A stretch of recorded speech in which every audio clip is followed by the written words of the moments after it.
اعوذ باللہ من الشیطان الرجیم بسم اللہ الرحمن الرحیم هل اتاک حدیث موسیٰ اذ ناداہ ربہ بالوادی المقدس طویٰ اذهب الى فرعون انہ طغیٰ فقل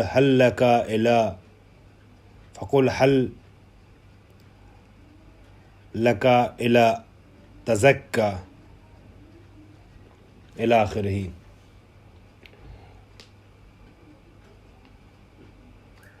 ہماری گفتگو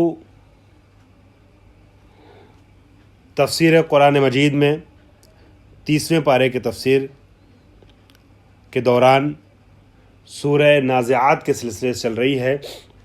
میں نے گزشتہ 2 دروس میں سورہ نازعات کے لیے کچھ تمہیدی گفتگو پیش کی اور اس کے بعد سورہ نازعات کی آیت نمبر 14 تک تفسیر پیش کی تھی، بالساہرہ تک، اور اس کے بعد آج آیت نمبر 15 سے گفتگو کا آغاز ہونا ہے سورہ نازعات کی، اور بہت دلچسپ وادی میں آپ کو لے کر کے میں چلنا چاہتا ہوں، جو خالق کائنات نے اپنی بلاغتوں سے بھرپور مافوق بشری طاقت کے وہ کتاب جو مافوق اختیار بشر ہے اور معجزہ ہے، اس کتاب میں معجزاتی گفتگو کرتے ہوئے خالق کائنات نے کچھ عظیم مطالب جو پیش کیے ہیں سورہ میں، اس کو آپ کے حوالے کر رہا ہوں۔ سورہ نازعات میں خالق کائنات حضور سرور کائنات حضرت محمد مصطفیٰ صلی اللہ علیہ وآلہ وسلم کو خطاب کرتے ہوئے گزشتہ اقوام اور انبیاء کے واقعات کو اکثر قرآن میں بیان کرتا ہے، تاکہ امت مسلمہ اور صبح قیامت تک آنے والے انسانوں کے لیے درس عبرت بن سکے، لوگوں کے لیے ہدایت کا سبب بن سکے۔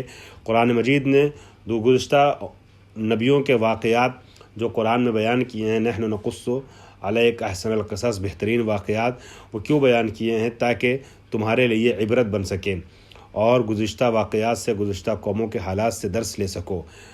بہرحال اسی سلسلے کی ایک کڑی یہ ہے کہ جو سورہ نازعات میں پیش کی گئی ہے۔ سورہ نازعات میں خالق کائنات نے قیامت سے پہلے کے حالات کو بھی بتا دیا، اور قیامت میں کس طریقے سے لوگ ایک سرزمین پہ اکٹھا ہوں گے اس کا ذکر کر دیا ہے، اور سور پھونکے جانے کا تذکرہ کیا، اور ساتھ میں گزشتہ قوم کا تذکرہ کرتے ہوئے خالق کائنات یہ بتانا چاہتا ہے کہ تم یہ نہ سمجھنا کہ تم پروردگار عالم کی بارگاہ میں حاضر نہیں ہوگے اور تمہارا جو ہے وہ انجام ویسے نہیں ہوگا کہ جیسا تمہارا عمل ہے۔ دیکھ لو گزشتہ قوموں میں فرعون جیسوں کا حشر کیا ہوا ہے، تو پھر محسوس کر لو کہ تمہیں سیرت موسیٰ پر عمل کرتے ہوئے ہدایت کے شاہراہوں پر چلنا ہے اور لوگوں کو دعوت حق دینا ہے، حق پر چلتے ہوئے دعوت حق دے کر کے کامیاب ہونا ہے، یا فرعون جیسے طغیان و سرکش کے راستے کو اپنانا ہے اور اس کی سیرت پر چلنا ہے اور اس کے جیسے بننا ہے، جبکہ انا ربکم الاعلیٰ کا دعویٰ کرنے کے بعد بھی یہ طغیان گر دریائے نیل میں غرق ہو گیا اور عذاب الہی کا محشر میں عذاب الہی کا مستحق بن گیا۔ چنانچہ نبی سے خطاب کرتے ہوئے خالق کائنات فرماتا ہے، حل اتاک حدیث موسیٰ، کیا آپ کے پاس موسیٰ کی خبر آئی؟ یہ استفہام جو ہے نا، وہ استفہام تقریری ہے، گویا سامنے والے سے، مخاطب سے اقرار لینا ہے اور پیغمبر اکرم کے ذریعے سے دوسروں تک بتانا مقصود ہے کہ موسیٰ کا واقعہ تو آپ کو پتہ ہے نبی، اور آپ کے ذریعے آپ سے جو سوال کیا جا رہا ہے اس کے ذریعے سے ہم دوسروں کو بھی بتانا چاہ رہے ہیں قرآن مجید میں واقعہ رکھ کر کے کہ موسیٰ کے سلسلے میں کیا ہوا، موسیٰ کی داستان کیا ہے۔ آپ کے پہلے کے نبی جو تھے، آپ کے پہلے کے ایک نبی جناب موسیٰ، ان کو ہم نے کیا حکم دیا، اور ان کے ساتھ اور ان کے زمانے کے طغیان گروں کے ساتھ جو رابطے آپس میں ہوئے، اس کا نتیجہ اور اس کا رزلٹ کیا نکلا۔ تو یہاں پر فرماتے ہیں استفہام و تقریر، یہ استفہام تقریر ہے۔ استفہام تقریری کا مطلب جو ہے وہ ادبی لحاظ سے یہ ہوتا ہے، سوال جو کیا جاتا ہے نا، اسے عربی میں استفہام کہتے ہیں، اور استفہام 2 طریقے کا ہوتا ہے۔ ایک استفہام حقیقی ہوتا ہے جس کا مطلب ہوتا ہے طلب فہم، میں نہیں جانتا ہوں کہ زید آیا کہ نہیں آیا، تو میں پوچھتا ہوں حل جاء زید یا ازید جاء، اس طریقے سے کیا زید آیا۔ لیکن جب طلب فہم کے لیے سوال نہ ہو بلکہ کسی اور مقصد کے لیے ہو تو استفہام غیر حقیقی کہتے ہیں. اور اس کے 7 مقاصد ہیں جو کتب ادبی میں بیان کیے گئے ہیں کہ 7 مقصد کے تحت حرف استفہام کا استعمال ہوتا ہے. حروف استفہام میں سے ایک حل ہے. ٹھیک ہے. وہ جن 7 مقاصد کے لیے استعمال ہوتا ہے، کبھی توبیخ کے لیے ہوتا ہے، کبھی انکار ابطالی کے لیے ہوتا ہے، کبھی کسی اور مقصد کے لیے استفہام ہوتا ہے، سوال کیا جاتا ہے. اسی طریقے سے ایک استفہام تقریری ہوتا ہے. استفہام تقریری جو ہے اس کا مطلب یہ ہوتا ہے کہ سامنے والے سے اقرار لیا جاتا ہے. البتہ اس کے دوسرا مفہوم یہ بھی ہوتا ہے کہ تقریر یعنی تثبیت یعنی سامنے والے کے ذہن میں مطلب کو بٹھانا مقصود ہوتا ہے. بہرحال تو یہاں جو سوال نبی سے ہو رہا ہے وہ طلب فہم کے لیے نہیں ہو رہا ہے. پروردگار عالم تو جانتا ہی ہے. استفہام تقریری ہے اور یہ پوچھا جا رہا ہے کہ کیا موسیٰ کی خبر آپ کے پاس آئی؟ اور پھر یہ سوال کرنے کے بعد گزشتہ واقعے کو بیان کیا جا رہا ہے آگے. کیوں؟ لتسلیت ہی، تاکہ نبی اور نبی کے ساتھیوں کو تسلی ہو جائے، سکون مل جائے کہ دیکھو تم پریشان مت ہو. تم اگرچہ ظاہری اعتبار سے کمزور رہو، اگرچہ تمہارے سامنے طاقتیں بڑی ہوں، مگر خداوند عالم کی قدرت سب سے بڑی ہے جو تمہارے ساتھ ہے. جب فرعون کے مقابلے میں موسیٰ اکیلے رہ کر کے کامیاب ہو سکتے ہیں اور فرعون جو خدائی کا دعویٰ کرتا تھا وہ غرق دریا نیل ہو سکتا ہے، تو اس کی طاقت توڑی جا سکتی ہے. تو تم گھبراؤ نہیں. تو تسلیت کے لیے ہے، تشفی کے لیے ہے قلب کی. مسلمانوں اور مومنوں کو نبی کے لیے کہا انہوں نے لتسلیت ہی صلی اللہ علیہ وسلم، مگر میں عرض کرتا ہوں کہ نبی کے لیے تو تقریباً ضرورت نہیں تھی. اصل تسلی جو ہے وہ نبی کے ساتھیوں کے لیے ہے. وتحدید قومہ المکذبین بما اصابہ من کذب موسیٰ، اور اس قوم کی تحدید ہے، اس کو ڈرانے کے لیے بھی ہے، کافروں کے لیے ان کو ڈرانے کے لیے ہے کہ جو موسیٰ کی وتحدید قومہ المکذبین بما اصاب من کذب بموسیٰ، جو لوگ نبی کو جھٹلا رہے ہیں ان کو ڈرایا جا رہا ہے کہ دیکھو کیا ہوا تھا اس قوم کے ساتھ جس نے موسیٰ کو جھٹلایا تھا.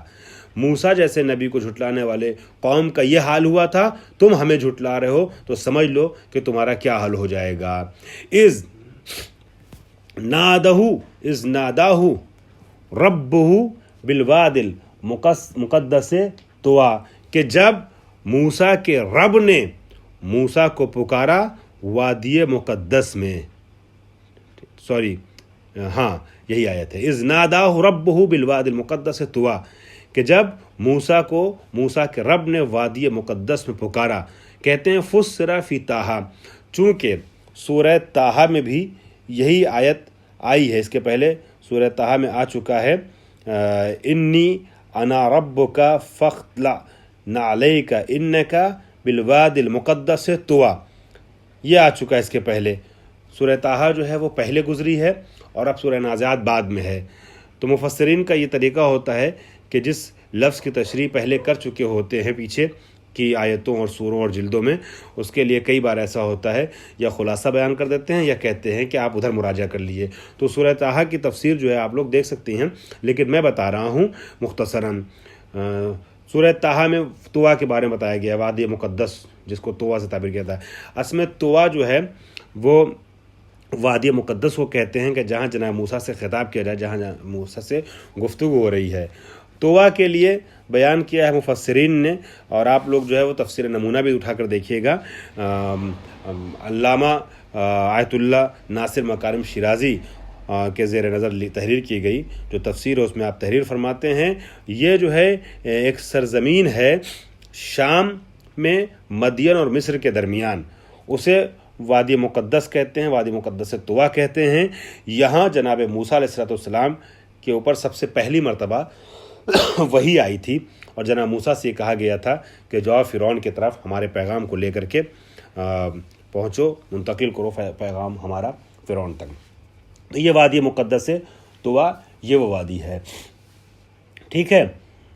اور اب وادی مقدس میں نے کچھ الفاظ کے بھی ترجمے نہیں کرائے ہیں، شروع میں ترجمے کراتا ہوں الفاظ کے، لیکن میں انشاءاللہ آگے کرا دوں گا، آپ فکر مند نہ رہیے گا، میں لفظوں کا ترجمہ کراتا ہوں. اذهب الى فرعون انه طغى وادی مقدس طوا میں جو ہے، جو وادی ہے مدین اور مصر کے درمیان شام کے حصے میں، البتہ شام کبیر کہہ سکتے ہیں، جسے شامات سے بھی کبھی تعبیر کیا جاتا ہے، وہ علاقہ وہ تھا کہ جہاں کافی بڑی تعداد میں فلسطین، شام اور مصر کے درمیان انبیاء مبعوث ہوئے ہیں اور انبیاء بنی اسرائیل رہے ہیں وہاں پر۔ تو اسی علاقے میں ایک سرزمین تھی جسے جہاں جناب موسیٰ کو خطاب کیا گیا تھا، اسے وادی طوا کہتے ہیں۔ میں نے عرض کیا کہ سورہ طٰہٰ میں اس کا ذکر آ گیا ہے، اور طوا کے لفظی معنی اور کیوں جناب موسیٰ کے لیے اس لفظ کا استعمال کیا گیا، اس کے لیے اور بھی احتمالات مفسرین نے بیان کیے ہیں، اس کو میں چھوڑتا ہوا آگے بڑھ رہا ہوں۔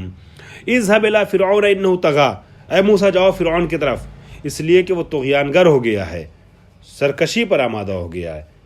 جاؤ فرعون کو سمجھاؤ، فرعون کو بتاؤ کیوں، اس لیے کہ فرعون جو ہے وہ سرکش ہو گیا ہے۔ اس سورے میں چند آیتوں میں خالق کائنات نے بہت سی باتوں کو سمیٹ کر کے اور بلاغتوں کا ایک مرقع پیش کیا ہے۔ اس میں جناب موسیٰ کا درس بھی ہے، فرعون کے طغیانی بھی ہے، عذاب قیامت کا تذکرہ بھی ہے، دنیا میں سرکشی کا جو نتیجہ ہوتا ہے اس کا ذکر بھی ہے۔ تمام چیزیں سمیٹ دی گئی ہیں چند آیتوں میں۔ یہ بلاغتوں کا ایک جو ہے وہ مجسمہ ہے، ایک مرقع ہے جو اللہ نے پیش کیا ہے۔ اسی لیے کہتے ہیں کہ خالق نہج بلاغہ کا کلام بھی اس کلام سے بہت پیچھے ہے۔ وہ نہج البلاغہ کہ جس کے لیے کہا ہے بلاغت کے ماہرین نے کہ دنیا انسانیت میں کوئی بشر آ نہیں سکا اب تک جو نہج بلاغہ جیسا ایک جملہ بھی پیش کر سکے۔ وہ نہج بلاغہ جب اس کلام کے مقابلے میں، جس کی تفسیر میں بھی آپ کے سامنے پیش کر رہا ہوں، رکھا جاتا ہے تو بہت فاصلہ نظر آتا ہے اور پتہ چل جاتا ہے کہ کلام خدا الگ ہے اور کلام عبد خدا، بندے خدا الگ ہے۔ بہرحال تو خالق کائنات آواز دیتا ہے اذهب الى فرعون انه طغى، اے موسیٰ جاؤ فرعون کے پاس، اس لیے کہ وہ جو ہے وہ طغیانی پہ اتر آیا ہے۔ فرعون جو ہے وہ طغیان گر ہو گیا ہے اور فرعون جو ہے وہ سرکشی کر رہا ہے، جاؤ اس کے پاس۔ فإنه طغى، اس کو سمجھاؤ۔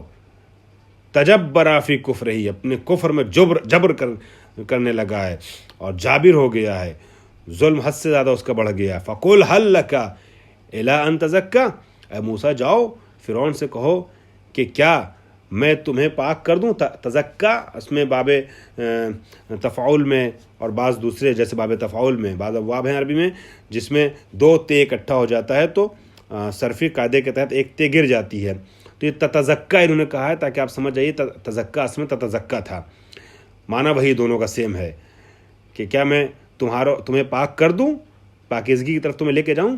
اے تطہرا من الکفر، کفر سے یا تمہاری سرکشی سے تمہیں نجات دلا دوں۔